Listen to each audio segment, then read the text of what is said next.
Preface. As a child, I loved to learn about many areas of the world around me, but I didn't enjoy sitting still in a classroom at school. I wondered why sitting still seemed so important. As I got older, I wondered who had decided that young boys needed to sit still at a desk while listening to information that seemed to have little connection to their life. I noticed that information only seemed valuable as it was needed to record on a test. Those marks somehow showed that the students who could remember and report the information accurately were smarter and had more value than those who could not. As an adult, I studied for a master's degree in social change and development. When I had to choose a topic for my thesis, I decided to explore the history of education. I wanted to see if I could discover the source of our current model that requires us to sit still in a classroom as the primary way of learning. Since that time, I have taught on education in many parts of the world and have shared the results of this study and our experiences with models built on new foundations. Together with my colleague Lisa Orvis and a number of others, we have spent years exploring these topics and the possibilities for change with educators around the world.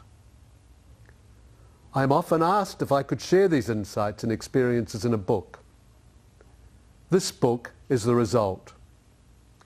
We look into the foundations of our educational model and alternatives that provide more life and joy, creativity and innovation within classrooms on into communities.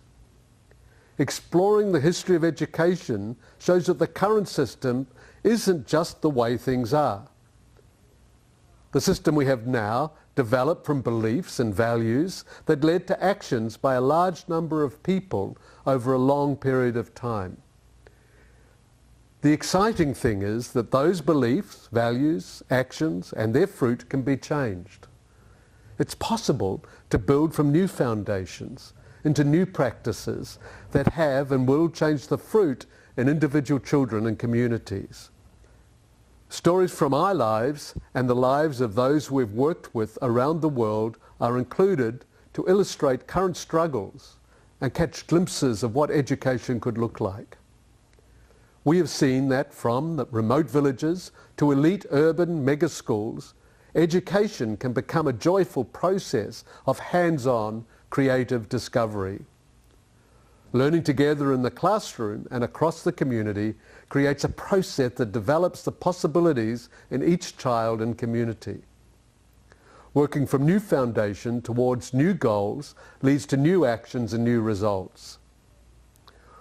While there are many religious beliefs and experience, much of the world agrees that Jesus Christ was a remarkable man and master teacher.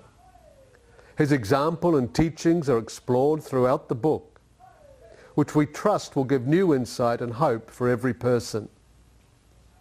We look at the development of Western education because, for better or worse, those beliefs, values and practices have influenced education systems in most countries of the world.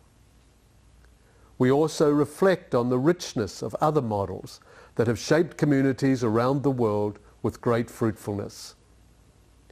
Education affects every individual and community.